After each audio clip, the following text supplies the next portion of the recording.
ನಿರ್ದೇಶಕ ಮಂಡಳಿಯಲ್ಲಿ ಅತಿ ಹಿರಿಯರು 6ನೇ ಬಾರಿ ವಿಜೇತರಾಗಿ ಇವತ್ತು ಕುಣಿಗಲ್ ಕ್ಷೇತ್ರದ ಒಬ್ಬ ಪ್ರಭಾವಿ ಜನನಾಯಕರಾಗಿ ಕೂಡ ಹೊರಹೊಮ್ಮಿರ್ತಕ್ಕಂಥ ನಮ್ಮ ಮಾರ್ಗದರ್ಶಕ ಕೃಷ್ಣಕುಮಾರ್ ಅವರಿಗೆ ಇವತ್ತು ವಿಶೇಷವಾದಂಥ ಅಭಿನಂದನಾ ಕಾರ್ಯಕ್ರಮದಲ್ಲಿ ನಾವು ಕೂಡ ಪಾಲ್ಗೊಂಡಿದ್ದೀವಿ. ನಿಜಕ್ಕೂ ಕೂಡ ನಮಗೆ ಸಂತೋಷ ಆಗ್ತಾಯಿದೆ. ಏಕೆಂದರೆ ಈಗಾಗಲೇ ಸುಮಾರು 1.5 ಲಕ್ಷ ಲೀಟರ್ ಹಾಲನ್ನು ಉತ್ಪಾದನೆ ಈ ತಾಲೂಕಿನಲ್ಲಿ ಮಾಡ್ತಕ್ಕಂಥ ಒಂದು ಮಹತ್ತರ ಕಾರ್ಯವನ್ನು ಇವತ್ತು ಮಾಡಿದ್ದಾರೆ.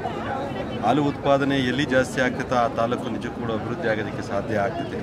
ಯಾಕೆಂದರೆ ಒಂದು ಬಡವರ್ಗ ಈ ಒಂದು ಉದ್ಯಮವನ್ನು ಅವಲಂಬಿಸಿರ್ತಕ್ಕಂಥದ್ದು. ಒಂದು ಬಡವರ್ಗದವರಿಗೆ ಒಂದು ನ್ಯಾಯವನ್ನು, ನಿಖರವಾದಂಥ ಬೆಲೆಯನ್ನು ಕೊಡ್ತಕ್ಕಂಥ ನಿಟ್ಟಿನಲ್ಲಿ ಇವತ್ತು ನಮ್ಮ ಕೃಷ್ಣಕುಮಾರ್ ಅವರು ನಿಜಕ್ಕೂ ಕೂಡ ಹಗಲಿರುಳು ಇವತ್ತು ಶ್ರಮವಹಿಸಿ ಈ ಒಂದು ಏಳಿಗೆಗೆ, ಈ ಒಂದು ತಾಲೂಕಿನ ಏಳಿಗೆಗೆ ಪರೋಕ್ಷವಾಗಿ ಇವತ್ತು ಸಹಕರಿಸ್ತಾ ಇದ್ದಾರೆ. ಇವತ್ತೊಬ್ಬ ಶಾಸಕರು ಮಾಡಿದಂತಹ ವಿಶೇಷವಾದಂಥ ಕೆಲಸವನ್ನು ಜನಸಾಮಾನ್ಯರ ಮನೆ ಬಾಗಿಲಿಗೆ ಇವತ್ತು ಅವರಿಗೆ ಒಂದು ಆರ್ಥಿಕ ಶಕ್ತಿಯನ್ನು ಕೊಡ್ತಕ್ಕಂಥ ಕೆಲಸವನ್ನು ನಮ್ಮ ಕೃಷ್ಣಕುಮಾರ್ ಸರ್ ಅವರು ಮಾಡಿದ್ದಾರೆ. ಅವ್ರು ನಿಜಕ್ಕೂ ಕೂಡ ನಮ್ಮೆಲ್ಲರೂ ಕೂಡ ಮಾರ್ಗದರ್ಶಕರಾಗಿದ್ದಾರೆ. 6ನೇ ಬಾರಿ ವಿಜೇತರಾಗಿರ್ತಕ್ಕಂಥದ್ದು ನಿಜಕ್ಕೂ ಕೂಡ ಒಂದು ವಿಶೇಷ. ಈ ತಾಲೂಕಿನ ಉತ್ಪಾದಕರು ಅವ್ರಿಗೊಂದು ನಿಜಕ್ಕೂ ಕೂಡ ಒಂದು ಶಕ್ತಿಯನ್ನು ಕೊಟ್ಟಿದ್ದಾರೆ. ಒಳ್ಳೆಯ ಕೆಲಸಗಾರನಿಗೆ ಒಂದು ನ್ಯಾಯಯುತವಾಗ್ತಕ್ಕಂಥ ಒಂದು ಗೆಲುವನ್ನು ಕೊಟ್ಟಿರ್ತಕ್ಕಂಥದ್ದು ನಿಜಕ್ಕೂ ನಮ್ಮೆಲ್ಲರಿಗೂ ಕೂಡ ಹೆಮ್ಮೆ ತರ್ತಕ್ಕಂಥ ವಿಚಾರ.